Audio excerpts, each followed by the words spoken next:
Welcome to Shalom Bible ASMR, where even miracles need a nap. Tonight, we drift through the 10 miracles of Jesus. Story so peaceful, they'll lull you at a sermon in the afternoon sun. No dramatic music, no gasps, just water becoming wine, bread multiplying politely, and storms ending without argument. If you enjoy these mildly astonishing tales, whisper subscribe to your screen or gently tap the bell so you never miss our unexciting blessings. Share with a friend who craves anti-drama or just really needs sleep. Now let's begin with Miracle 1. Jesus turns water into wine. Close your eyes and let boredom carry you to rest.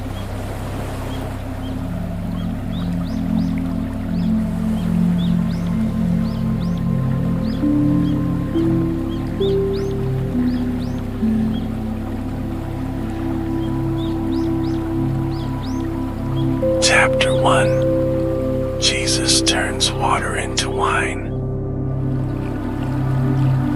The morning had begun like any other in Cana, a small and unremarkable village where the rhythm of life moved with the sluggish predictability of a donkey plodding along a well-worn path.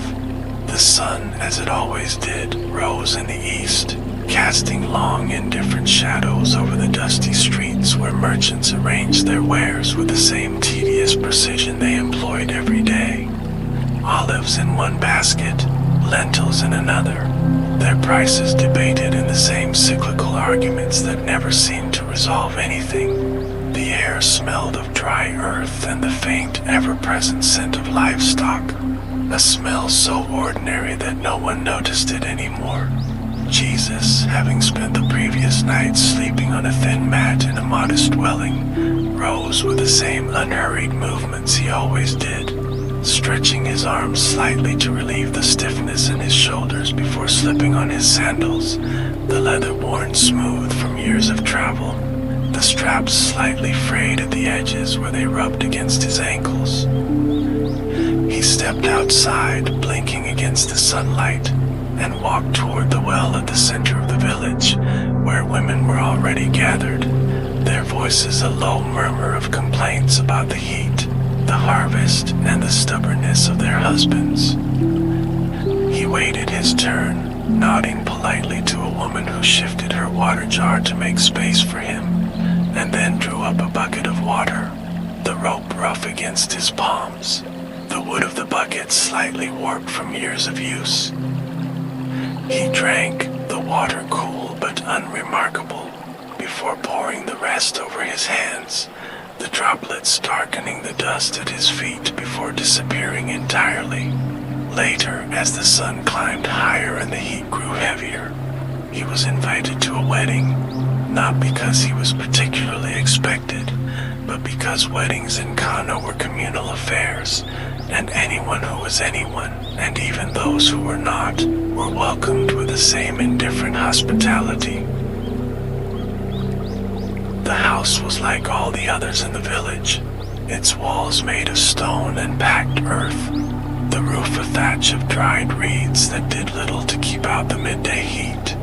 Guests sat on benches that had been worn smooth by generations of use, their conversations meandering through the usual topics: the likelihood of rain, the quality of this year's figs, the latest rumors from Sepphoris. Jesus took his place among them, eating the same flatbread everyone else ate, chewing slowly, his expression one of mild attentiveness, though his thoughts, if he had any of particular note, remained his own. The wine, a thin, slightly sour vintage, was passed around in clay cups, each sip unmemorable, until at some point that no one could later pinpoint with any certainty, a servant noticed that the wine was running low. This was not unusual. Weddings in Galilee often stretched for days, and supplies dwindled as the festivities wore on. But it was, at the very least, a minor inconvenience. The servant, a man whose name no one remembered, whispered to another servant, who in turn whispered to Mary, who who had been sitting near the back of the room, her hands folded in her lap, her gaze drifting over the crowd without urgency. She stood, her sandals scuffing against the packed earth floor, and made her way to Jesus, who was listening to an elderly man recount a story that had already been told 3 times that evening. "They have no wine," she said, her voice as calm as if she were remarking on the color of the sky. Jesus looked at her, his expression unchanging. "Woman, why do you involve me?" he replied, his tone neither sharp nor particularly interested. "My hour has not yet come."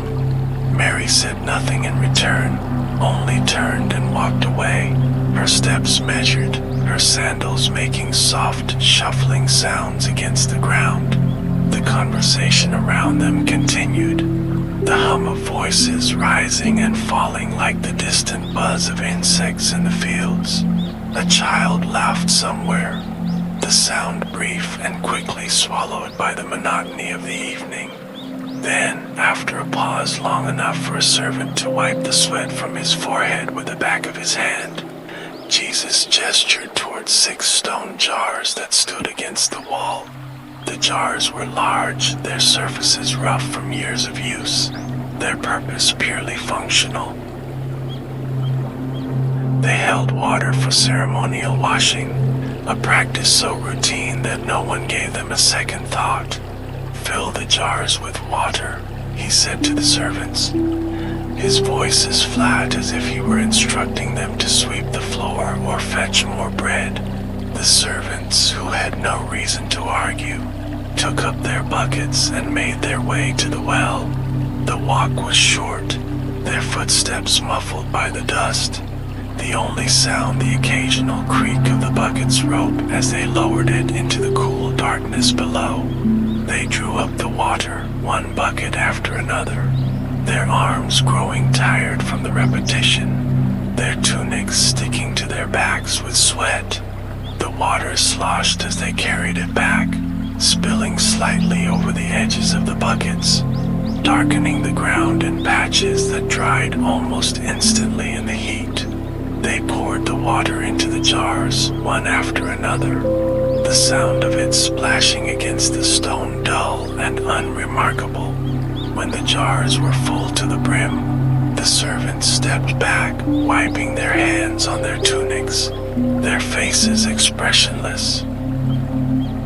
Jesus, who had been watching with the same detached interest one might give to a bird pecking at crumbs, said, "Now draw some out and take it to the master of the banquet."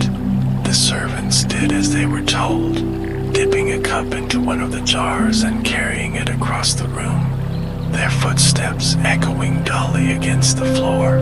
The master of the banquet, a man whose role was more formality than honor, took the cup and sipped, his eyebrows lifting slightly in surprise. He turned to the bridegroom, who was deep in conversation with a relative about the price of barley, and said in the same tone one might use to comment on a slightly overripe melon, "You have saved the best for last." The bridegroom, who had not been paying attention, nodded absently before returning to his conversation. The servants, now tasked with serving the new wine, moved through the crowd, refilling cups without ceremony. The guests drank, their conversations continuing uninterrupted, their attention never straying from the mundane topics that filled their evenings. Jesus, having performed his first miracle, sat back down, his expression as calm as it had been when he arrived. No one gasped, no one marveled. The wine was good, but not so good that anyone felt the need to remark upon it beyond a passing sip. The evening wore on, the clinking of cups blending with the distant sound of donkeys braying in the night, their voices carrying across the quiet streets of Cana. And that was that. The water had become wine. The wedding continued. The guests drank. And Jesus, unnoticed, sat in the corner, his thoughts his own, as the world moved on around him, indifferent as always. Then, Chapter 2, Jesus heals a man's son who was sick, but not anymore. The afternoon sun hung suspended in the cloudless sky, like a burnished copper coin, its unrelenting heat pressing down upon the rooftops of Capernaum with a weight that seemed to slow time itself. In the marketplace, where the air shimmered above the sun-baked stones, the usual chorus of merchants' cries and bargaining voices had dwindled to half-hearted murmurs, the oppressive warmth having drained even the most persistent hagglers of their customary vigor. Flies dance their lazy orbits around baskets of overripe figs, their buzzing the only sign of animation in the otherwise torpid scene, while nearby, a cluster of children sat listlessly in whatever patches of shade they could find, their games abandoned in favor of conserving energy against this backdrop of enervating normalcy, where even the dogs had ceased their roaming to pen in whatever shelter they could find. A man whose name would never be recorded in any significant chronicle made his way through the narrow streets, his footsteps raising small puffs of dust that hung motionless in the heavy air before settling back to the ground with indifference. His sandals, worn thin from years of use, scuffed against the packed earth with a rhythmic whisper that went unnoticed by the few souls still braving the midday heat. The man's tunic, once a vibrant blue, but now faded to the color of the twilight sky after too many washings in the harsh, mineral-rich waters of the Sea of Galilee, clung damply to his back, the fabric darkened with sweat along his spine. In his eyes, which squinted against the glare reflecting off the whitewashed walls lining the street, there was a weariness that went beyond physical fatigue, a deep, abiding exhaustion born of nights spent listening to labored breathing, of days marked by the constant, gnawing fear that each sunset might be his child's last. The lines on his face, etched by years of labor under the same unmerciful sun that now beat down upon him, seemed deeper today, the grooves around his mouth more pronounced, as though his very flesh was yielding to the waiter's quiet desperation. He passed the baker's stall, where the day's final loaves sat cooling on wooden racks, their crusts crackling softly as they contracted in the heat, the sound like distant applause for some forgotten performance. The aroma of warm bread, normally so enticing, barely registered in his consciousness as he moved past, his mind occupied with the single thought that propelled him to his home that morning. The hope, fragile as a spider's web glistening with morning dew, that the rumors he'd heard might prove true, that there might be help to be found, that his son might live to see another season. Near the edge of the village, where the closely packed houses gave way to scattered olive trees and the occasional small holding, a group of men had gathered in the meager shade provided by a gnarled old fig tree. Their posture spoke of weariness, their robes dust-streaked from travel, their faces bearing the sunburned look of those who spend more time on the road than under proper roofs. At their center sat a figure who seemed both of them and apart from them, a man whose bearing suggested neither the self-importance of a teacher nor the intensity of prophet, but rather the quiet assurance of someone who simply was what he was.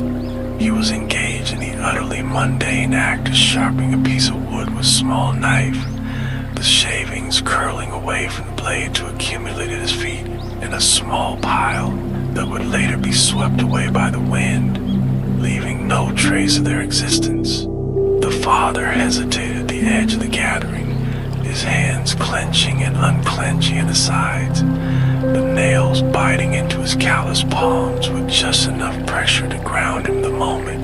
Around him, the world continued its indifferent rotation, A lizard sculled across a sun-warmed rock, pausing to bob his head in that peculiar reptilian rhythm. Somewhere in the distance, a woman called her child in tones that blended exasperation and affection. A single cloud, insignificant against a vast blue expanse, drifted lazily westward. All these things happened as it happened yesterday and would happen tomorrow, utterly unconcerned with the small human drama about to unfold beneath the fig tree. When at last a man found his voice, it emerged as little more than a dry croak, the words simple and unadorned. "My son is dying." There was no elaboration, no dramatic recounting of symptoms or desperate pleas. Just a stark, unvarnished truth laid bare in the space between them. The man with the knife, Jesus, some called him, though others used different names, did not immediately respond. Instead, he blew gently on the wood in his hands, sending a few final shavings fluttering to ground before testing the point against his thumb with thoughtful expression. When he finally spoke, his words carried neither the weight of divine pronouncement nor the fervor of spiritual revelation, but rather the matter-of-fact tone of someone commenting on the weather. "Go home. Your son will live." There was no flash of light, no trembling of the earth, no chorus of angels to mark the moment. A donkey tethered nearby chose that instant to bray loudly, the sound harsh and discordant in the stillness, and one of the disciples, a man with perpetually sour expression, shooed the animal away with an irritated wave of his hand. The father stood motionless for a heartbeat, then two, waiting perhaps for some further sign, some confirmation that what had just occurred was indeed what he thought it was. When none came, he simply nodded, the movement so slight it might have been mistaken for a trick of the light, and turned away. The walk back to the village passed in a blur of inconsequential details. A pair of women drawing water from the well, their conversation a meaningless buzz of syllables.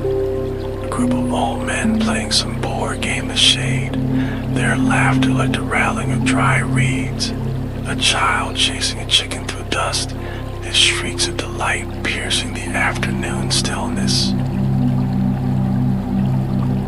None of it registered with any significance, all of it fading into background noise of a world that neither knew nor cared about the quiet miracle that had just taken place. When he reached his home, a modest structure of stone and mud brick that had sheltered 3 generations of his family, the man paused at the threshold, his hand resting against the sun-warmed doorframe as he drew in a deep breath. The smells of home, the faint tang of olive oil, the earthiness of stored grain, the lingering aroma of yesterday's stew, washed over him, so familiar they normally went unnoticed. Today, they seemed almost unbearably precious. Inside, the house was quiet save for the soft crackling of the cooking fire and the rhythmic creak of the rope bed where his son lay. The boy, no longer the squalling infant who kept the household awake with his cries, not yet the strong young man he might one day become, was sitting up, his color good, his breathing easy, his eyes clear and bright with the curiosity of youth. On the floor beside the bed sat a half-finished wooden toy, a crude carving of a sheep that the father had been working on during the long nights of vigil, and the boy was turning it over in his hands with an expression of quiet concentration.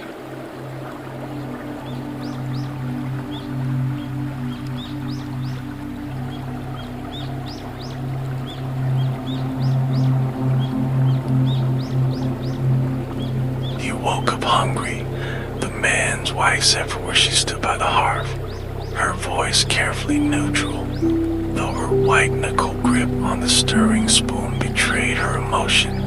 Ate 2 bowls of lentils and asked when dinner would be ready. The man nodded, Suddenly aware of how heavy his limbs felt, how the weariness of days without proper sleep was now settling upon him like a physical weight, he crossed the bed and placed a hand on his son's forehead. Cool now, with no trace of the fever that had raged like a wildfire for days. Then sank onto a nearby stool, his legs no longer willing to support him. Outside, the sounds of the village winding down its day continued unabated. The calls of mothers summoning their children home, the bleating of goats being brought in from pasture, the distant clatter of pots from neighboring homes, the ordinary music of ordinary lives being lived, unchanged by what had transpired beneath the fig tree. As night fell and the first stars appeared in the darkening sky, the same stars that shone down on Abraham and Moses and would shine on generations yet unborn, the man sat by his son's bed, watching the steady rise and fall of the boy's chest with a quiet intensity. The oil lamp cast flickering shadows on the walls, transforming the humble furnishings into strange, shifting shapes that might have been frightening to a child, but his son slept on, undisturbed by the dance of light and dark. Somewhere in the distance, a dog barked twice, then fell silent. The wind, which had been still all day, stirred briefly, rustling the dry palm fronds that shaded the doorway before dying away again. The world continued its endless turning, indifferent to miracles large and small. And in the morning, when the sun rose once more over Capernaum, life went on exactly as it had before. The fishermen mending their nets, the farmers tending their fields, the merchants arranging their wares in the marketplace. The only difference, so small as to be unnoticeable to anyone but those directly involved, was that one boy who had been sick was sick no longer. Nothing exciting had happened. Nothing would ever be the same.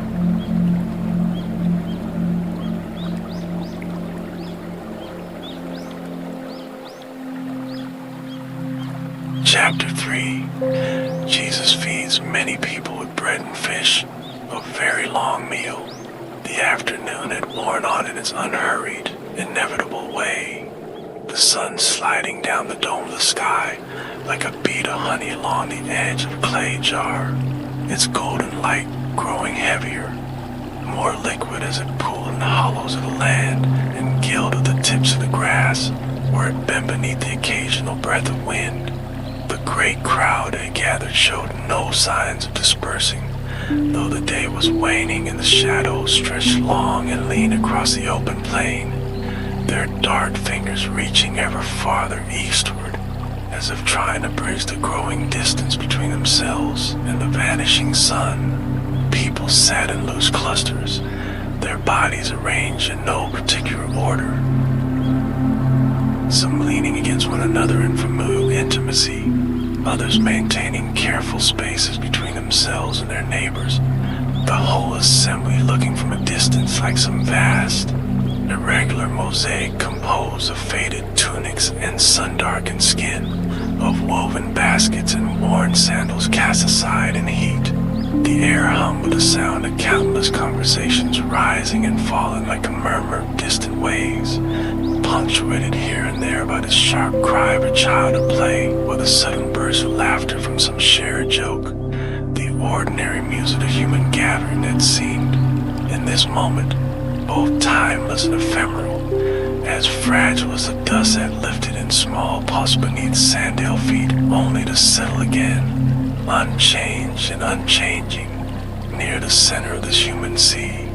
Jesus sat with his disciples, his posture relaxed, his hands resting palms upon his knees, as if in quiet offering.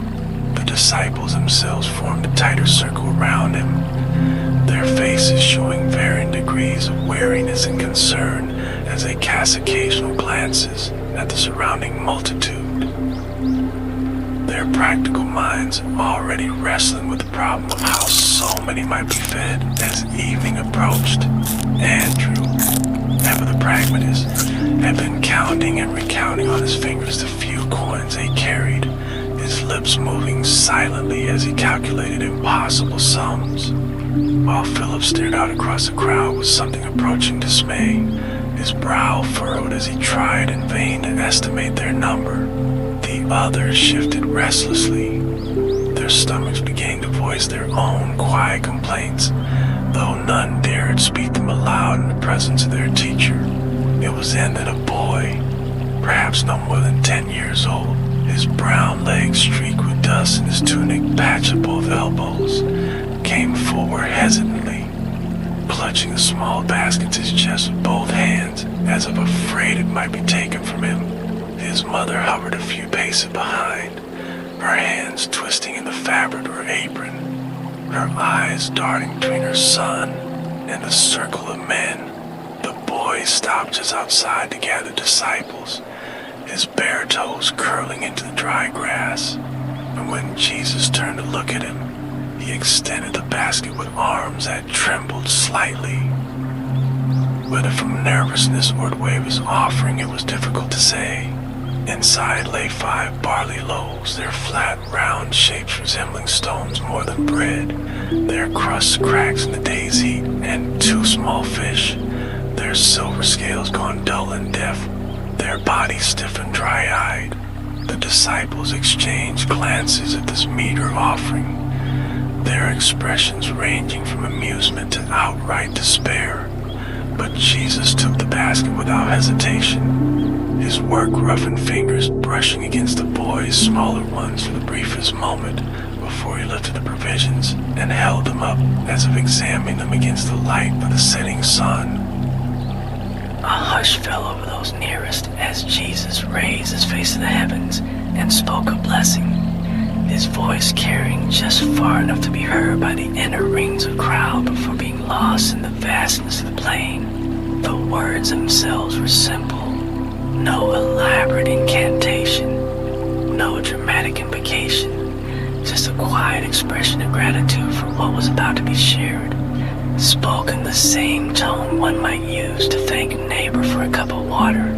Yet something in the quality of that voice, in the way it seemed to resonate not just in the ears but in the very bones of those who heard it, caused heads to bow instinctively and hands to still in mid-gesture, as if the whole crowd had collectively held his breath. Then, with movements so ordinary that might have been performed in any home, any evening meal, Jesus broke the first loaf. The sound of the crust cracking seemed unnaturally loud in the stillness, the fragments falling into his hands with a dryness that spoke of simple, honest bread, the sort baked by poor families the world over. These pieces he gave the disciples, who in turn began passing them out to those nearest, their faces registering first confusion, then dawning wonder as they realized the bread in their hands did not diminish even as they tore off piece after piece, the loaves somehow replenishing themselves even as they were distributed. The fish too underwent this quiet multiplication, their flesh separating under careful fingers only to appear whole again. The scent of them, clean and briny, would hint of smoke from invisible coals, growing stronger with each division until perfumed the air for yards around. What followed was perhaps the most extraordinary, ordinary meal the world had ever witnessed. There was no fanfare as the food was passed from hand to hand, no cries of astonishment or shouts of praise, just a steady, rhythmic motion of sharing that has marked human community. Since time immemorial, families drew closer together as they ate, parents breaking bread for children, neighbors offering portions to those seated nearby, the entire vast crowd becoming for those hours less a collection of strangers and more a single entity bound together by the simple act of nourishment. The children, sensing the unspoken solemnity of the moment, ate quietly for once, their usual boisterousness tempered into something approaching reverence as they chewed the miraculously abundant fare. Old men who had come hoping for wisdom found themselves blinking back tears at the taste of bread that somehow reminded them of their mother's baking from decades past. Women who spent their days measuring scarce provisions against hungry mouths ate without the usual calculations running through their minds, their shoulders losing tensions they hadn't realized they carried. As the sun finally dipped below the horizon and the first stars began their watch, the meal drew to a natural close. Stomachs were full in a way many hadn't experienced in years. Not the uncomfortable fullness of gluttony, but the deep, satisfying satiety that comes when hunger is met with generosity. The disciples moved the gathering once more, this time collecting what remained, their baskets filling with fragments that gleamed faintly in the twilight. Each piece a testament to the abundance that flowed from such modest beginnings. 12 baskets in all were filled with these leftovers, a number that would later strike the disciples as significant, though in a moment they were simply grateful to have evidence that what had transpired was not some collective dream.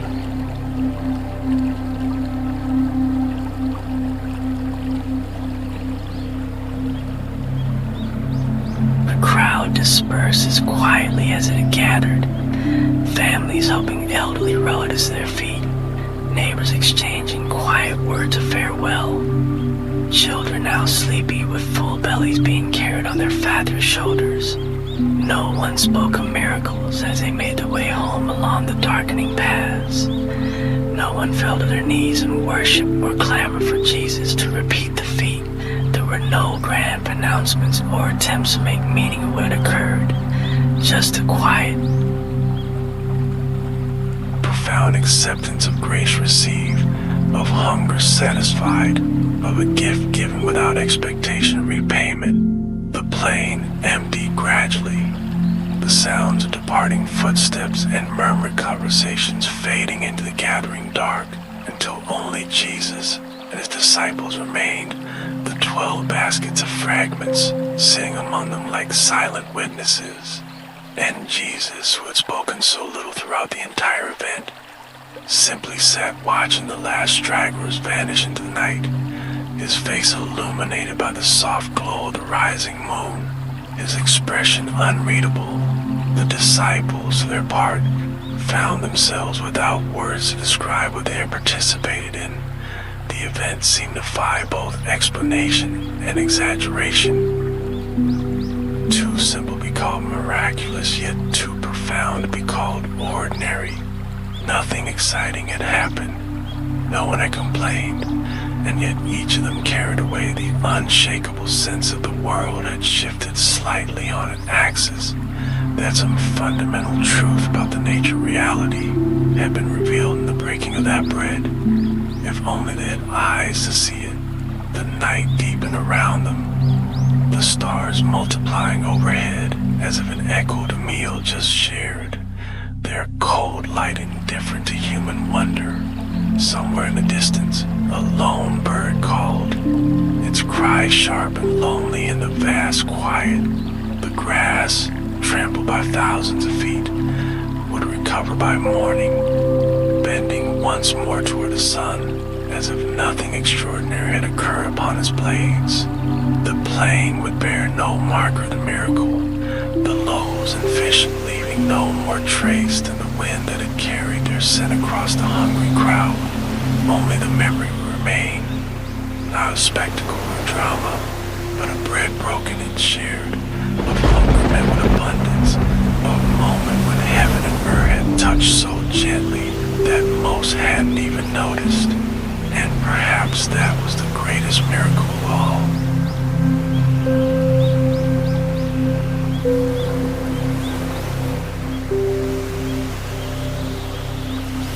Chapter 4. Jesus walks on water. It was a calm night. The night was a vast, unbroken expanse of indigo, the kind of darkness that made even the bravest men whisper.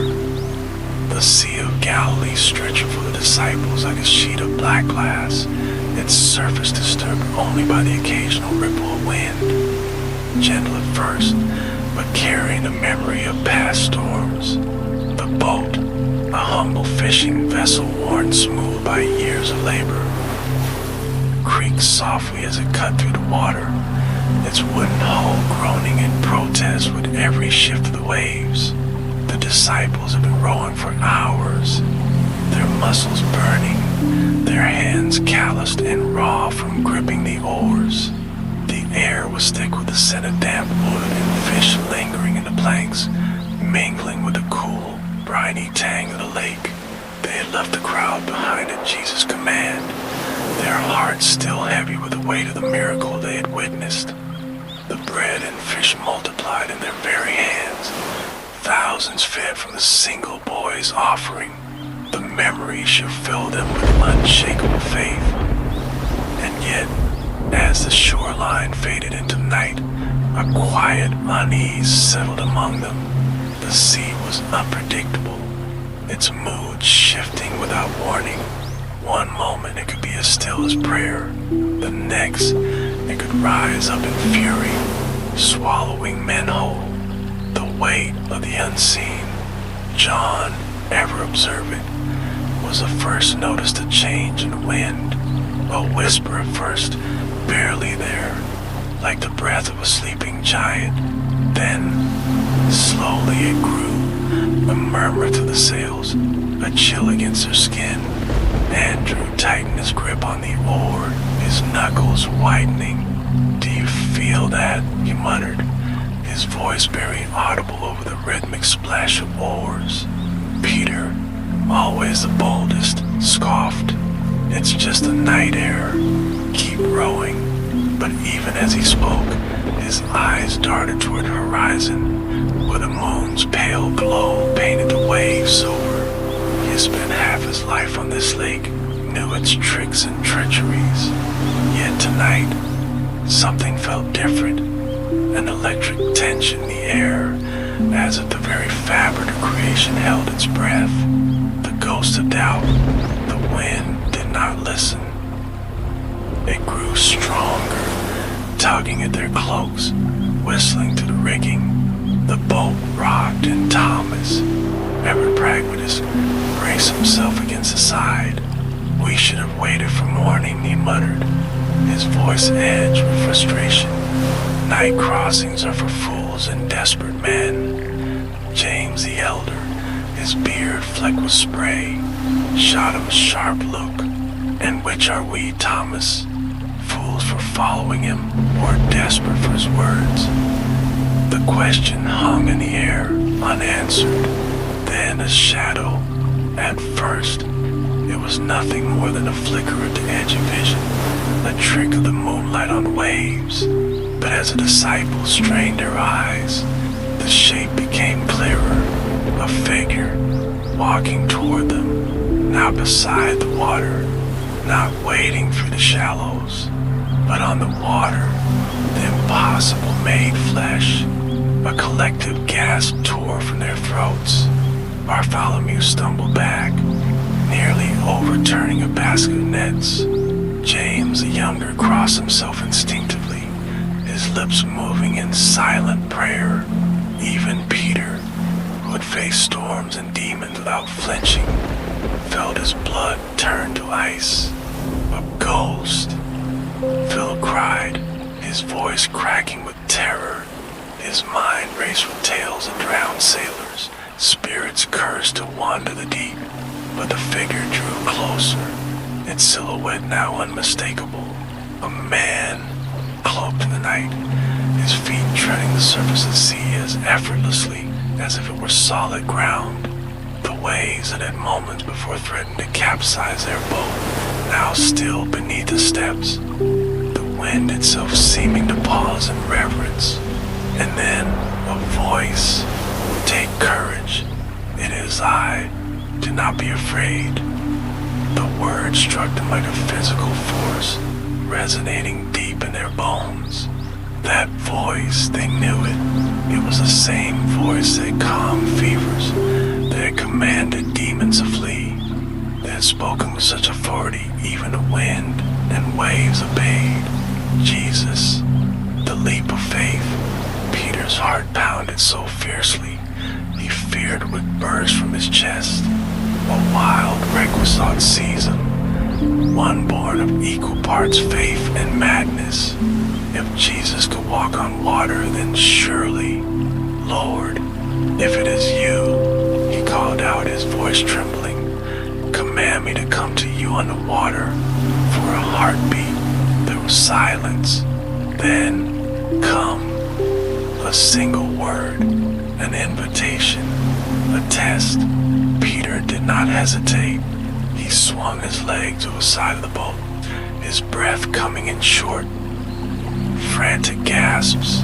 The others cried out, "Peter, no!" But he barely heard them. His entire world narrowed to the figure of Jesus standing on the water, his hand outstretched. Then, with a shuddering exhale, Peter stepped out, and the sea held him. It was impossible, unthinkable, yet there he stood, his sandals pressing into the surface as though it were solid earth. A disbelieving laugh escaped him. He took another step, then another. The water did not yield. The wind did not howl. For one glorious, breathless moment, Peter walked on the sea, the storm within. But then, a gust tore across the waves, sharpened before, howling like a living thing. The sudden force broke Peter's concentration. His gaze flickered downward, and in that instant, he felt it. The water was no longer firm beneath him. It was liquid, hungry, pulling at his ankles like the hands of drowned. Fear, raw, blinding, all-consuming, engulfed him. "Lord," he screamed, his voice lost in the wind. "Save me." Before the last syllable had left his lips, Jesus was there. His hand closed around Peter's wrist, hauling him up with impossible strength. The moment their fingers touched, the wind died. The waves stilled. The night itself seemed to exhale. "You of little faith," Jesus said, his voice gentle but heavy with sorrow. "Why did you doubt?" Peter had no answer. Shame burned in his chest, hotter than any fever. He had walked on water. He had walked on water. And yet, in the face of the storm, he had faltered. The silence of the divine. Jesus did not release his hand as they climbed back into the boat. The other disciples stared, their faces a mix of awe and terror. None dared to speak. None needed to. And then, as suddenly as it had come, the wind ceased entirely. The sea became smooth as polished stone. The only sound the soft lapping of water against the hull. Silence. Then, one by one, the disciples fell to their knees. "Truly," John whispered, his voice breaking, "you're the Son of God." Jesus said nothing. He only looked at them, at Peter, still shaking, at Thomas, his doubts shattered, at all of them, their faith both broken and remade in the span of a single night. The journey ahead, as the first light of dawn painted horizon in hues of gold and rose, the disciples sat in stunned silence. The events of the night had stripped them bare, revealing the fragility of their faith and the boundless depth of his power. Peter, his hands still trembling, clutched the edge of the boat. He had tasted the impossible, had felt the sea solidify beneath his feet, only crumble when fear took hold. It was a lesson etched into his very bones. Faith was not the absence of fear, but the choice to step forward despite it. And so they sailed on, the stars fading into the dawn, the sea itself a testament to the one who commanded even the wind and waves.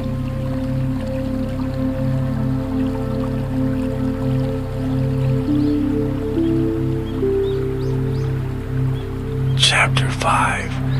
Jesus heals a blind man who couldn't see then could. The Jerusalem sun hung like a molten corn in the white hot sky, its glare bleaching the color from stone walls and dusty roads alike. The air shimmered with heat, thick with the scent of baking earth and the murmurs of pilgrims making their way to the temple. By the pool of Shalom's approach, where beggars cluster like shadows against the sun-baked stones, the blind man sat in his usual place, his back against a rough-hewn wall, his callous hands upturned in perpetual supplication. He knew this corner by the way sounds echoed off the masonry, by the particular warmth that lingered here long after sunset, by the rhythm of footsteps that sometimes pause to drop a coin in his palm before hurrying on. 30 years of darkness had taught him to measure the world to echoes and scents. The metallic tang of Roman soldiers' armor, the floral sweetness of a perfumed woman's robes, the sour wine on a merchant's breath. That day began like any other. The blind man heard the morning sacrifices sound from the Temple Mount, counted 17 separate footsteps approach and recede before the first coin clinked into his bowl, and was beginning to discern the angle of afternoon light on his face when the atmosphere changed. The murmur of the crowd crescendoed, then fractured, not into usual marketplace cacophony, but into hushed, urgent whispers. Sandals scuffed against stone as people jostled for position. Someone nearby gasped, then, cutting to the buzz like a knife through ripe fruit, came a voice the blind man would remember into his dying day. Rabbi, who sinned, this man or his parents, that he was born blind? The question hung in the air like temple incense. The blind man stiffened. He'd heard this theological debate before, the assumption that his darkness was punishment, that his very existence was a moral lesson. But the answer that came wasn't what anyone expected. Neither this man nor his parents sinned, said a voice that carried both authority and compassion. But this happened so that the works of God might be displayed in him. Before the blind man could process this, cool fingers touched his face. Something damp and gritty pressed against his eyelids, the unmistakable texture of moistened earth. The crowd gasped as the stranger worked the mud into a paste with deliberate motions. Go, the voice commanded. Wash in the pool of Shalom. The journey to the pool was one the blind man could navigate in his sleep. 217 steps eastward, then left at the smell of the baker's oven. But this time, as his staff tapped against familiar stones, something extraordinary had happened. Behind his mud-caked eyelids, faint shapes began to emerge. Not the formless grades sometimes imagined, but pulsing, golden light that grew brighter with each step.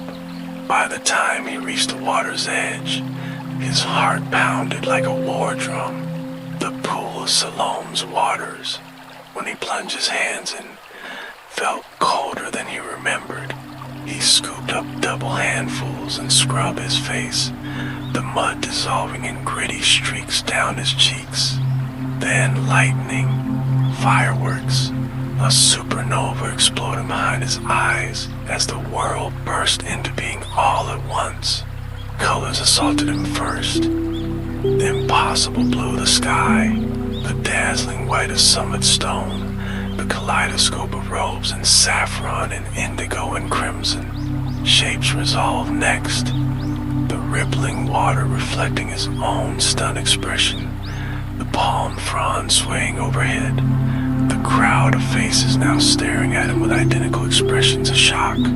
He staggered back, tripping over his own feet as depth perception overwhelmed him, catching himself on the pool's rim just as the first shouts erupted. Isn't this the beggar who used to sit by the sheep gate? It can't be just someone who looks like him. But the man who had been blind couldn't answer. He was too busy drinking in the miracle of his hands, the dirt under his nails, the scars on his knuckles, the way sunlight played across his skin. When he finally found his voice, it came out hoarse. "I am the man." What followed was a whirlwind. They dragged him before the Pharisees, who interrogated him under the colonnades of Solomon's porch. The religious leaders, their beards meticulously trimmed, their phylacteries gleaming, peppered him with questions while he marveled at the play of emotions across their faces. "How do you open your eyes?" demanded a Pharisee with mole above his lip. The man answered simply, "He put mud on my eyes, I washed, and now I see." A murmur ran through the assembly. "This man is not from God," declared one scholar, "for he works on the Sabbath." Others countered, "How can a sinner perform such signs?"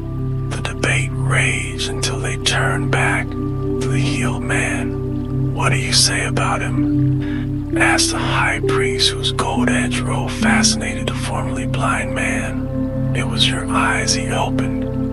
The man shrugged, still tracing the intricate carvings on the temple walls with his new eyes. "He is a prophet."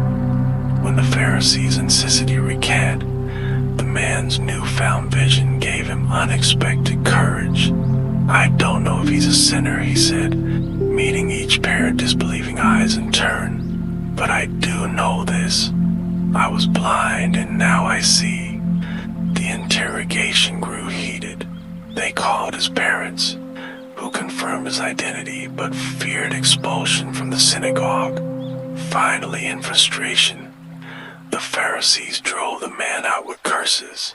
He stumbled into the courtyard, where the evening light now painted everything in molten gold, and there, waiting for him, stood the one who had made the mud. "Do you believe in the Son of Man?" Jesus asked. The man squinted at the figure haloed by sunset. "Who is he, sir, that I may believe in him?" Jesus stepped closer, and for the first time, the man saw the face that matched the voice, the kindness in those eyes, the strength in those hands that had reshaped his destiny. "You have now seen him. In fact, he's the one speaking with you." Tears blurred the man's miraculous vision as understanding dawned brighter than the morning sun. "Lord, I believe," he whispered, and in that moment received a second healing far greater than the first. As twilight settled over Jerusalem, the man who'd been blind didn't return to his begging spot. Instead, he walked to the city gates, drinking in the stars now winking the life above him, each one a testament to the day darkness had been banished forever.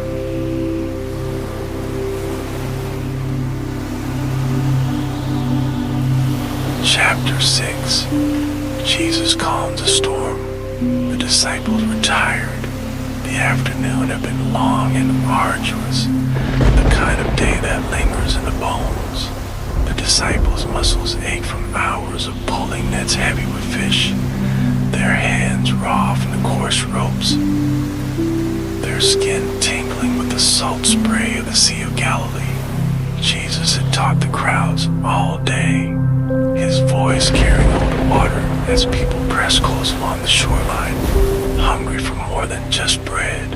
When evening finally came and the last stragglers dispersed, he had simply said, "Let's go to the other side," and they had obeyed without question, grateful for the respite. Peter remembered the moment they pushed off from shore, how the water lapped gently against the hull, how the setting sun painted the waves in hues of gold and crimson. The boat, a sturdy fishing vessel weathered by years of use, creaked familiarly as they settled into the rhythm of rowing. Jesus had taken position in the stern, his cloak folded beneath his head as a pillow, and within moments his breathing had deepened into the steady cadence of sleep. The disciples exchanged knowing smiles. Their rabbi could sleep through anything. But now the world had turned upside down. The first signs had been subtle, a darkening on the horizon that they mistook for nightfall coming early, a freshening of the breeze that they welcomed after the day's heat. Then, with terrifying swiftness, the storm was upon them. The winds howled at 1,000 demons unleashed, tear at the sails with invisible claws. The waves, once gentle companions, became monstrous things, rising high above the gunnel before crashing down with enough force to shake the boat to its very timbers. John, his face streaked with salt water and fear, gripped the tiller with whitened knuckles. "Bail," he screamed over the tumult. "We're taking on water fast." Andrew and Philip scrambled to obey, their movements frantic as they scooped water with cup hands and anything else they could find, their efforts barely making a difference against a relentless onslaught. James the elder, his fisherman's instincts screaming, fought to lower the sails before the wind could tear them to shreds. The rigging burned his hands as he worked, the ropes alive with tension. "This isn't natural," he shouted to no one in particular. "I've fished these waters all my life and never seen a storm rise so fast." Peter, his beard dripping, made his way aft where Jesus still slept.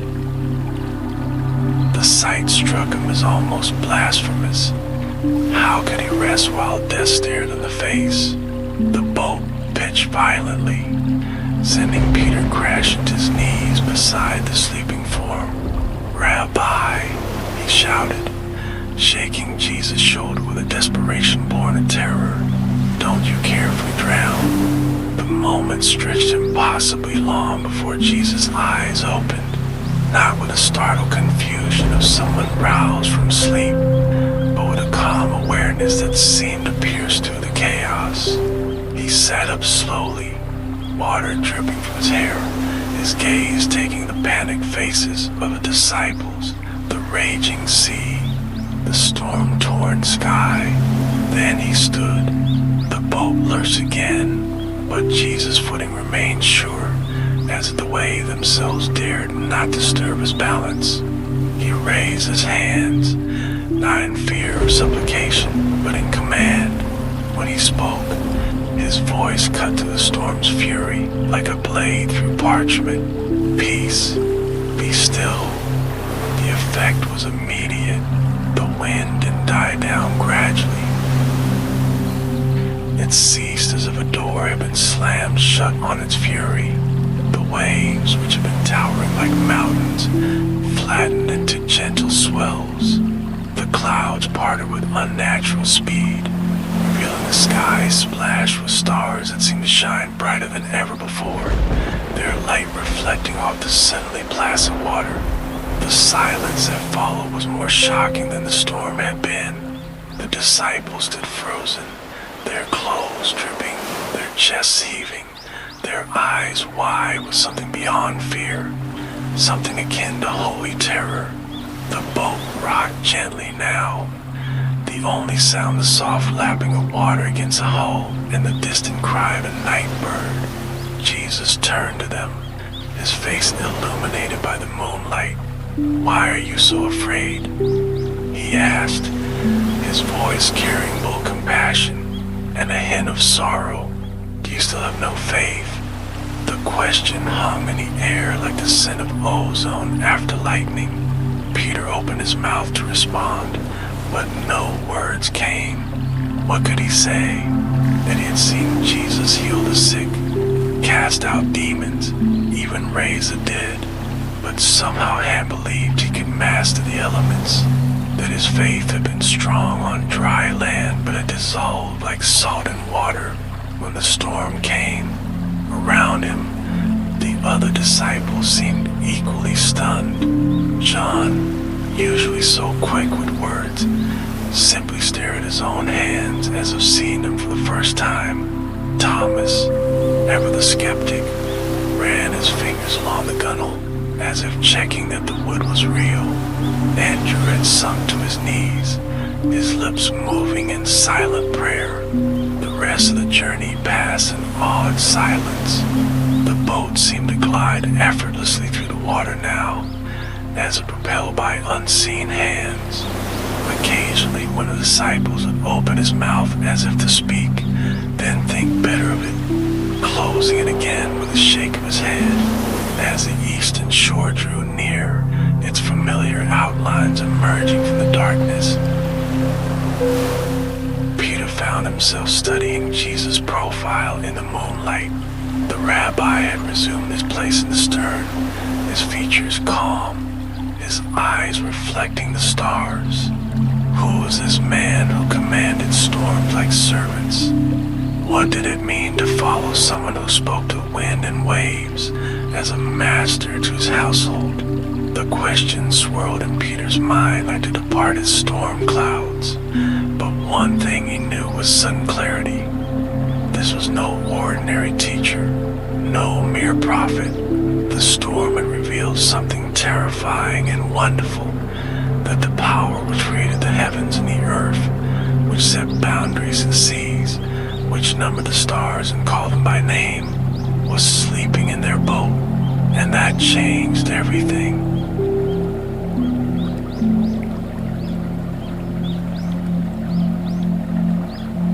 Chapter 7. Jesus heals a paralyzed man who carried his mat afterward.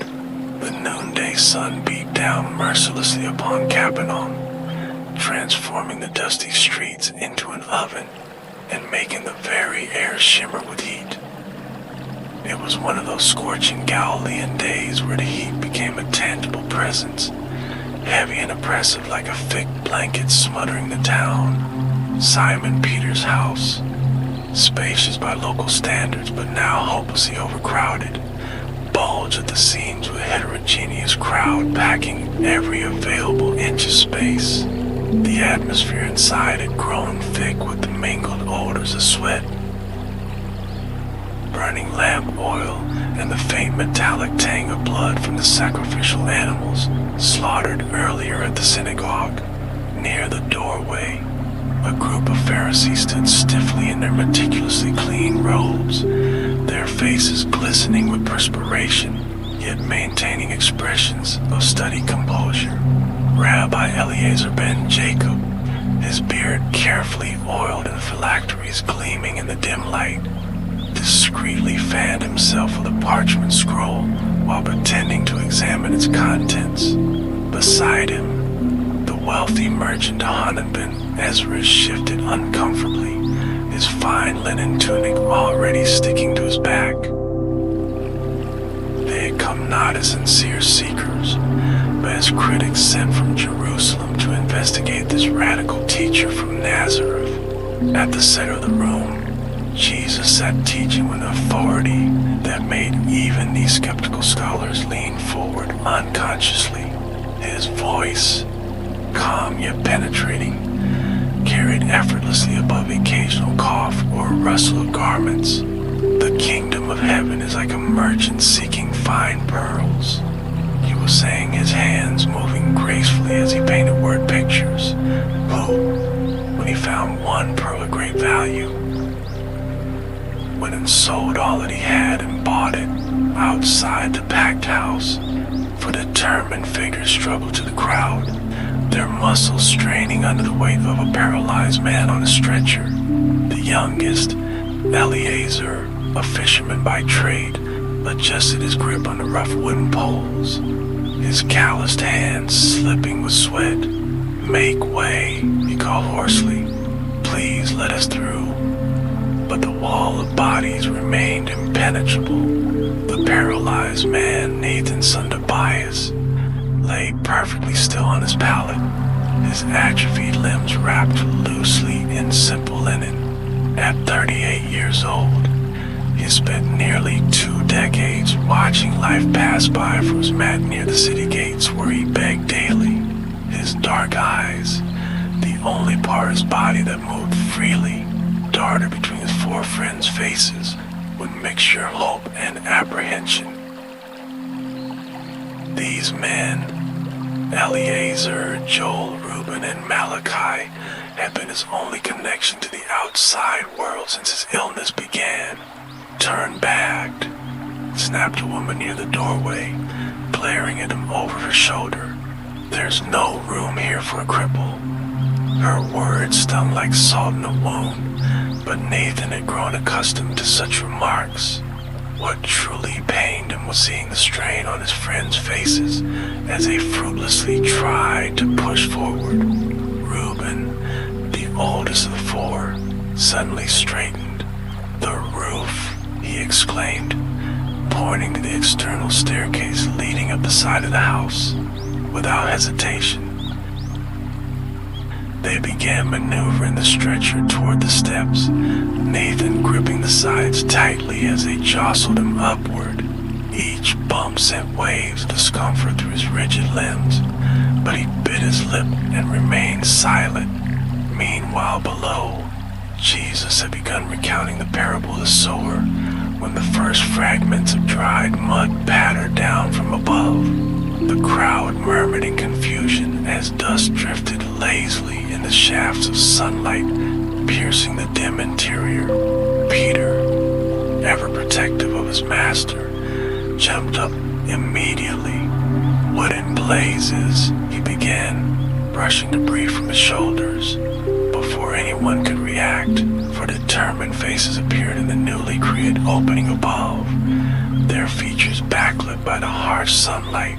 With ropes fashioned from their own girdles, they began lowering the stretcher with painstaking care. The improvised harness creaked ominously as Nathan descended slowly, his mat swaying precariously over the heads of the most prestigious guests. Rabbi Eliezer sprang to his feet in outrage as dust settled on his immaculate robes. "This is an outrage," he spluttered, face flushing beneath his carefully trimmed beard, desecrating a home during sacred teaching. The stretcher reached the floor directly at Jesus' feet with a soft thud. All eyes turned to the paralyzed man, whose face now burned with shame at being the sudden center of attention. The room fell silent except for the occasional drip of crumbling mud from the damaged roof. Jesus studied Nathan intently. The deep lines of suffering itched around his eyes, the calluses on his elbows from years of dragging himself short distances, the barely concealed hope worn with humiliation in his expression. Without preamble, Jesus spoke words that sent a ripple through the crowd. "Son, your sins are forgiven." A collective gasp echoed through the room. The Pharisees stiffened as if struck. Johanan ben Ezra turned to companions, his whisper dripping with venom. "This man blasphemes. Who can forgive sins but God alone?" Jesus, perceiving both their spoken objections and unspoken thoughts, fixed him with a gaze that seemed to pierce through flesh and bone. "Why do you question in your hearts?" His voice remained calm but carried undeniable authority. Which is easier, to say to this paralyzed man, "Your sins are forgiven," or to say, "Guilt, take your mat and walk"? The challenge hung in the air like a sword suspended above their heads. Before the stunned scholars could formulate a response, Jesus turned back to Nathan. His next words felt like a hammer blow. "But that you may know that the Son of Man has authority on earth to forgive sins." He paused, extending his hand toward the paralyzed man. "I say to you, get up, take your mat and go home." For a heartbeat, nothing happened. Then Nathan's fingers twitched, his toes, long curled in uselessness, flexed beneath his linen wrappings. Color flooded into his pale cheeks as sensation. Strange, almost painful after so long, began returning to his limbs, with movements jerky at first but growing stronger by the second. He pushed himself upright. The crowd erupted. Women shrieked. Men leaped to their feet, overturning benches in their astonishment. The Pharisees paled, their carefully maintained composure shattered. Nathan, now standing on legs a hadn't weight in 18 years, bent slowly and picked up a very mat that had been his prison for nearly 2 decades. The rough texture of the woven reeds felt foreign, yet wonderful against his newly sensitive palms. As he took his first tentative steps toward the door, the crowd parted like the Red Sea before Moses. Some reached out trembling hands to touch him as if verifying he wasn't a ghost. Others simply stared mouse agape. The 4 friends with Lord him now whooped with joy from the rooftop, their celebration sending another shower of debris into the room below. Nathan passed through the doorway into blinding sunlight, his mat slung over his shoulder like a soldier's trophy. For the first time in his adult life, he felt the warm dust between his toes, smelled the marketplace aromas without the filter of pity from passers-by. The ordinary had become extraordinary. Back inside, the uproar continued. The Pharisees clustered together, whispering urgently. Some townspeople wept openly. A few skeptical merchants from Damascus scratched their heads, trying to rationalize what they'd witnessed. Only Jesus remained calm amidst the chaos, his gaze following Nathan's progress to the window with quiet satisfaction. The implications of this miracle would ripple through Capernaum for weeks. But for Nathan's son at Tobias,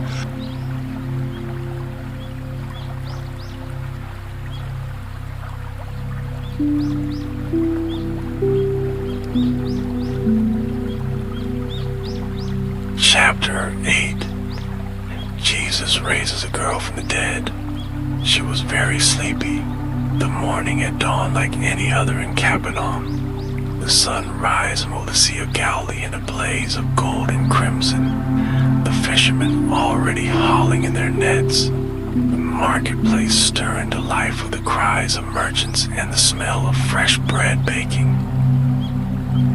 In the home of Jairus, the respected synagogue leader, his 12-year-old daughter had woken with laughter on her lips, her dark curls tousled from sleep, her bare feet padding across the cool stone floors as she helped her mother prepare the morning meal. She'd been full of life, her voice singing through the house, her small hands kneading dough with practiced ease. But by midday everything had changed. The headache had come first, a sharp, sudden pain behind her eyes that made her whimper and clutch her temples. Then came the fever, burning through her small body with terrifying speed. Her skin grew hot to the touch, her breath shallow and rapid. Jairus, returning from the synagogue, had found his wife cradling their daughter in her arms.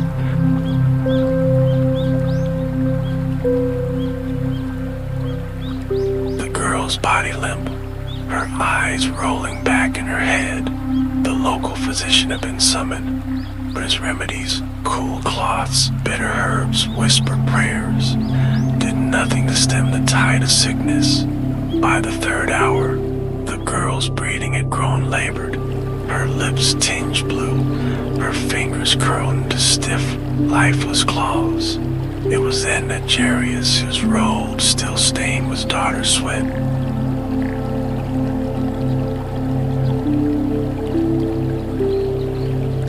had run into the streets, pushing past the crowds with desperation that bordered on madness. He had heard of Jesus, the healer, the miracle worker, and though he was a man of position, a leader who upheld the strictures of the law, fear for his child had stripped him of all pride. When he found Jesus teaching near the waterfront, he fell at his feet, his voice breaking as he begged, "My little daughter is dying. Please, come and lay your hands on her so that she may be healed and live." Jesus, without hesitation, had agreed, But the journey back to Jairus' home was agonizingly slow. The streets were choked with people, some curious, some desperate, all pressing on Jesus with their own needs. A woman, her body wasted by years of bleeding, reached out to touch the fringe's cloak and was healed instantly. Jesus stopped, turned to speak with her, and Jairus, standing nearby, felt his heart hammering against his ribs. Every moment counted. Every second lost was a second closer to his daughter slipping away. Then came the worst blow of all. A servant, his face ashen, pushed through the crowd and whispered the words that shattered Jairus' world. "Your daughter is dead. Why trouble the teacher any further?" The grief hit him like a physical blow. He swayed on his feet, his vision blurring, his breath coming in ragged gasps. Dead. His little girl, his laughter, his light, gone.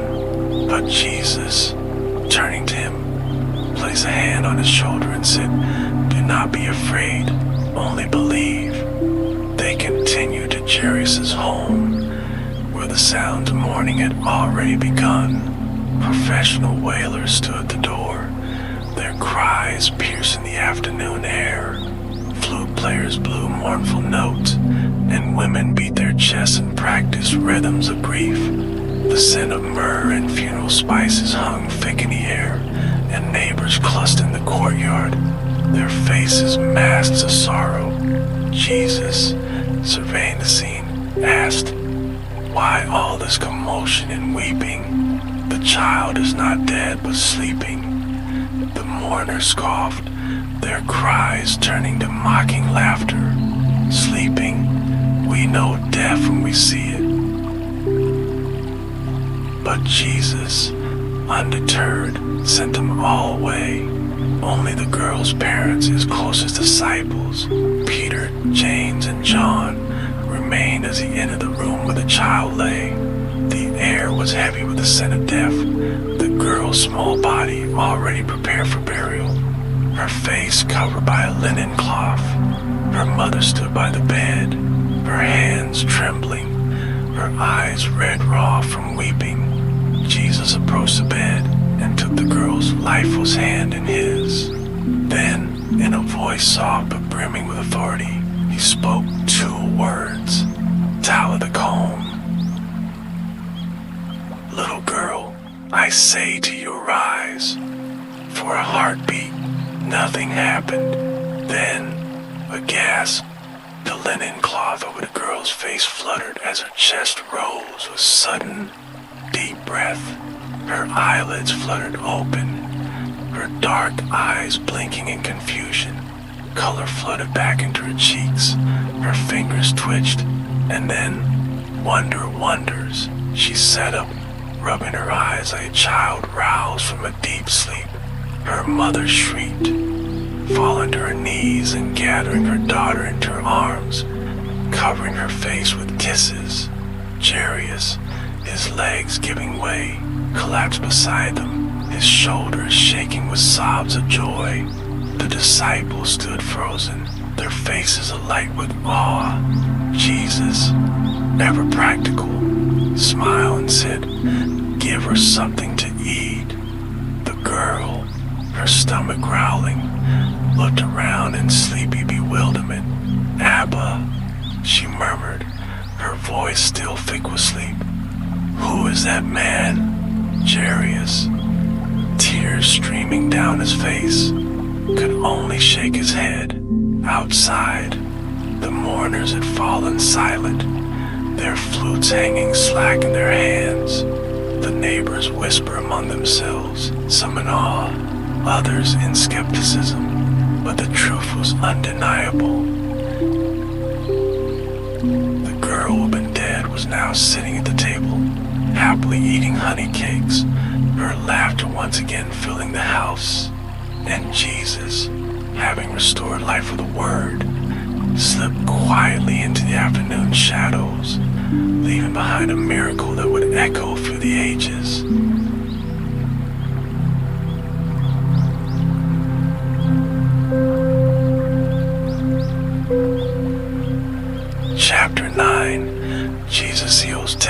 with leprosy. Only one said thanks. The sun dipped low over the hills between Samaria and Galilee, casting long golden shadows across the rugged landscape. Dust swirled gently in the dry breeze, settling on worn sandals and ragged garment of 10 men who stood at a distance, their silhouettes etched against the fading light. Their eyes, sunken and weary, scanned the road with anxious anticipation. Their skin, once vibrant and strong, bore the ravages of leprosy, pale, scarred, and broken. But even more than the physical pain, it was the loneliness, the shame, and the isolation that weighed most heavily on them. They were outcasts. Leprosy had taken their lives apart piece by piece. Not just their health, but their families, their livelihoods, their places in the community. The law demanded separation. Friends no longer came near. Children no longer called out their names, and no hand had touched theirs in years. They lived on the edge of humanity, surviving on scraps and memory, bound together only by the shared pain of their affliction. Among them were men from different backgrounds, a Samaritan whose people were despised by the Jews, a fisherman from Galilee, a former merchant who once wore fine robes and dined in luxury, a scribe who once copied sacred texts with careful hands. But here, titles and past meant nothing. Leprosy had made them equals, brothers in suffering, united by exile and despair. Word had reached them like a whisper of hope. Jesus of Nazareth was passing through the region. They had heard of him. Stories passed from village to village about miracles and healings, about blind men who could now see, and the lame who leapt for joy. They had heard he welcomed the outcast, spoke to the sinner, touched the untouchable. Could it be true? Could there be healing for even them? With trembling urgency, they hobbled toward the road where Jesus was expected pass. They dared not approach too closely. The law forbade it, and they had long grown used to keeping their distance. But their eyes locked on the figure of man walking with purpose, surrounded by disciples, yet somehow separate from them all, radiant with calm authority. Jesus, Master, have pity on us. They cried out in unison, their voices strained from years of calling into the void. The sound echoed to still air, raw, desperate, aching with a mixture of faith and fear. Jesus stopped. He turned toward them and looked, not just glanced, but looked deeply, knowingly, as if he could see past the lesions on their skin to the scars on their souls. He did not step back. He did not recoil. He did not toss them a coin or shout an empty blessing. He met them with a gaze that held both compassion and command. Then he spoke. Go, show yourselves to the priests. That was it. No touch, no dramatic moment, no visible sign of healing. Just a simple instruction. It was a curious command. They were still visibly afflicted. Their bodies still bore the marks of disease. According to Jewish law, only a priest could declare a leper clean and allow him to re-enter society. But what priest would welcome 10 diseased men still covered in sores? And yet, something in Jesus' voice stirred their hearts. His words carried a quiet authority, a weight beyond logic. It was not a suggestion. It was a summons, a challenge to trust. One by one, they turned, with faltering steps and hearts pounding with a mix of obedience and uncertainty. They began to walk the dusty road toward the village. No fireworks lit the sky. No voices rang from heaven. Just 10 sick men walking in faith. And then it happened. It was a Samaritan who noticed it first. He looked down at his hands that had been discolored and numb, fingers that curled into painful claws, and he gasped. The skin was smooth, the color had returned. Sensation flooded back into his fingertips. His steps quickened as he looked at his arms, his legs, his reflection in a pool by the roadside. "Look," he shouted. The others stopped. They looked down. The sores were gone. Their skin was whole. Their pain was gone. One by one, they realized they had been healed. Cries of disbelief turned to shouts of joy. Some laughed, some wept, some began to run, eager to reach the priest, to hear the words they had longed for. "You are clean." They imagined embracing their children again, walking to the marketplace without shame, sitting once more in the synagogue among neighbors. But one man, only one, did something different. The Samaritan paused. His heart was bursting, not just with joy, but with gratitude.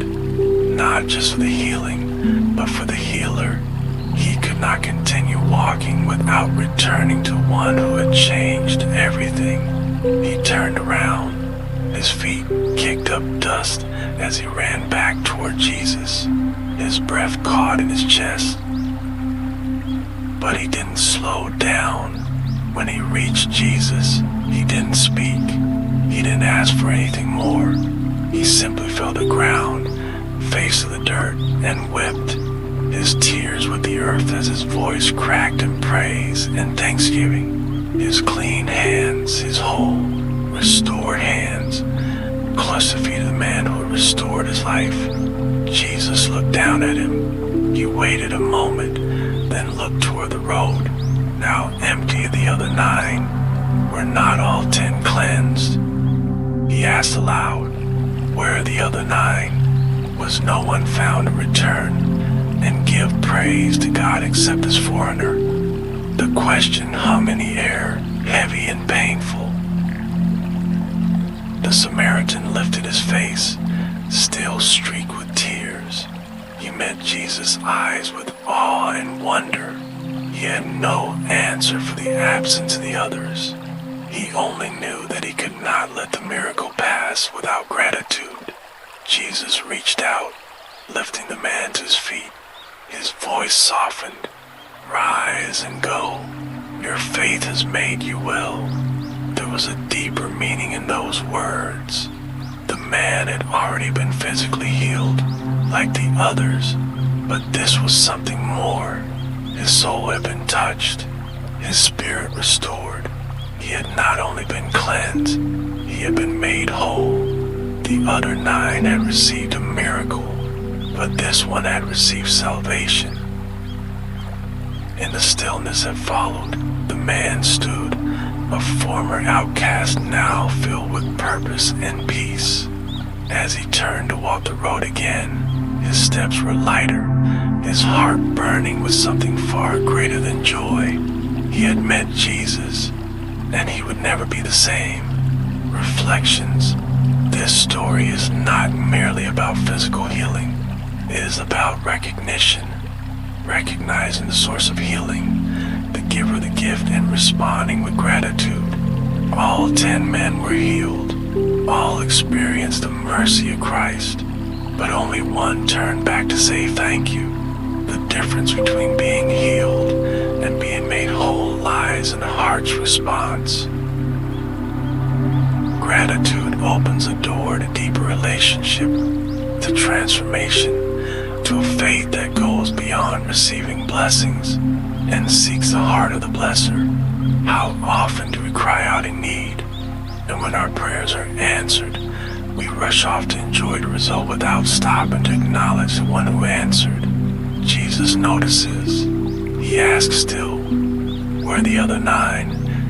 And he invites us not just to receive from him, but to return, to fall at his feet, and to say with all our hearts, "Thank you." And Jesus, having restored life with the word, slipped quietly into the afternoon shadows, leaving behind a miracle that would echo through the ages.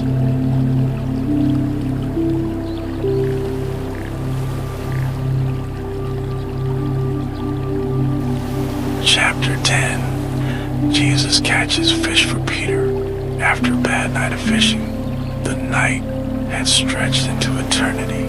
Under the silent watch of stars scattered across the Galilean sky, Peter and the others had labored tirelessly. The Sea of Galilee, usually so generous, had withheld its gifts without mercy. Hour after hour, the men cast their nets, only pulling back empty, the ropes slick and heavy with water, but devoid of life. Peter sat slumped in his boat as the sky began to lighten with the faint blush of dawn. His back ached from repeated lifting, his shoulders burned, and his hands were raw and cracked from handling coarse, soaked rope. The faint scent of lake water clung to him, mingled with sweat, the oily residue of fish that weren't there, and the frustration of failure. His tunic was damp and clung to his skin, chafing as he moved. A deep, tired silence had settled over him and the others. Beside him, his brother Andrew rubbed his sore shoulders. His usually quick but was silent now, drained by exhaustion. Nearby, the boat of James and John rocked gently on the still surface of the lake. They moved without urgency, cleaning their nets out routine more than hope, their bodies slow and heavy with weariness. These weren't inexperienced fishermen. They had grown up on these waters. The Sea of Galilee had provided for them since they were boys. They knew its every ripple,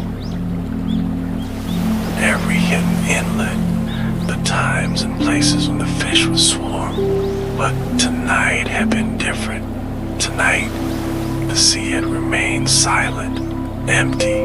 Peter let out a long, tired breath and stared at his callous hands. He thought of the market, of the long walk back into town with nothing to sell. He thought of his wife waiting at home, of unpaid bills and the gnawing anxiety that never quite left his chest. In their world, fishing was everything. It was identity. It was survival. To come home with empty nets wasn't just a setback. It was shame. As the sky turned from charcoal to pale blue, a voice called from the shore, "Friends having any fish?" Peter squinted toward the shoreline. A figure stood there, silhouetted by the growing light. The voice was clear and calm, carrying effortlessly over the still water. Peter's jaw clenched. The question stung like a rebuke. He stood up, cupped his hand around his mouth, and shouted back, "No." There was a pause. Then the voice responded, not with sympathy or small talk, but with a curious instruction. "Throw your net on the right side of the boat, and you will find some." Peter stared at the man. The right side of the boat. What difference could that possibly make? They had tried every side. Left, right, stern, bow. Deep water, shallow water. Nothing had worked. All night, they had toiled with the same result. The suggestion was ridiculous. Andrew raised an eyebrow. Is he serious? James and John leaned forward from their boat, having overheard the exchange. He must be a carpenter, not a fisherman, John muttered with a smirk. Peter hesitated, biting the inside of his cheek. Every bone in his body wanted to dismiss the suggestion, but something about the man's tone gave him pause. It was not mocking. It was not desperate. It was confident, quietly authoritative, as if he knew something they didn't. Peter sighed. "Fine," he muttered. "One more time. What do we have to lose?" He and Andrew moved into position. Together they grabbed a net, wet, heavy, and already began to fray from overuse, and tossed it over the right side of the boat. The splash echoed across the quiet water. For a few seconds, there was only silence. Then suddenly, the net jerked violently. Peter staggered backward, barely catching his balance as the rope went taut. The boat listed to one side. Beneath the surface, the water churned and frothed with movement. Dozens, then hundreds of fish, all pressing against the net, rioting in a frenzy of silver flashes and roiling water. Andrew let out a startled shout. Peter, pull. Peter grabbed the rope with both hands, his fatigue forgotten, replaced with pure astonishment. The net strained dangerously, its cords stretching as if they might snap. Fish piled against it, more than they could count, their scales glinting like coins in the growing light. The weight was so immense. Peter feared the net would tear apart completely. James, John, help us, he called. The second boat rowed over hastily, the men shouting in disbelief as they saw the net heaving with life. They grabbed hold, adding their strength to the effort. Every man strained, grunted, and pulled as the net began to rise from the water, spilling fish over the sides and into the boat. The haul was overwhelming. Soon, both boats were overflowing. Fish flopped helplessly at their feet. The decks were slick with water and scales. The wood groaned under the weight, riding low in the water. Another net might have sunk them completely. Peter looked around in disbelief. The silence of the veiled night was now replaced with a chaotic, almost joyful noise of miraculous morning. Laughter, shouting, splashing, the slap of fish tails against the hull. Then something clicked. Peter's eyes turned back to the shore. The man stood there, watching. The dawn had fully broken now, and a warm light fell across his face. And Peter knew. He had seen that face before, heard that voice. He had stood with this man before, heard his words, watched him heal the sick and speak to crowds with wisdom that cut straight to the heart. This wasn't just a stranger with good timing. It was Jesus. A tidal wave of emotion crashed over Peter. Relief, joy, all in shame. Shame for the sarcasm in his voice earlier. Shame for doubting. Shame for his own pride and frustration. The way of the miracle was not just in the nets. It was in his chest. He sank to his knees in the boat, the fish slipping around him, and bowed his head. "Go away from me, Lord," he whispered, choking on words. "I am a sinful man." But Jesus didn't step back. He didn't rebuke Peter or remind him of his failure. He smiled. "Don't be afraid," he said. "From now on you will fish for people." Peter looked up. His eyes met Jesus' gaze. And in that moment, something shifted inside him. The miracle wasn't just about fish. It wasn't even about obedience, though that mattered. It was about trust. It was about purpose. Jesus had entered into Peter's world, into his boat, into his struggle, and revealed something deeper. He had met Peter in his exhaustion and frustration and his failure, and shown him what divine abundance looked like. Peter realized that Jesus wasn't calling him to be a better fisherman. He was calling him to a different life altogether. A life of following, a life of surrender, a life where the catch wasn't fish, but hearts, souls in need of rescue, in need of grace. As the sun rose higher, bathing the sea in gold and crimson, Peter looked at the enormous pile of fish in the boat, and then back at Jesus. The miracle had filled their nets of breaking, but it had also broken something in Peter. His self-reliance, his pride, his need to control the outcome. And what replaced it was wonder. In the days that followed, Peter and the others would leave their boats. They would walk away from the only life they had ever known, choosing instead to follow the man who called to them across the water. But the memory of that morning would never leave them. It was a day failure turned to favor, the day emptiness gave way to abundance. And what replaced it was wonder. In the days that followed, Peter and the others would leave their boats. They would walk away from the only life they had ever known, choosing instead to follow the man who called to them across the water. But the memory of that morning would never leave them.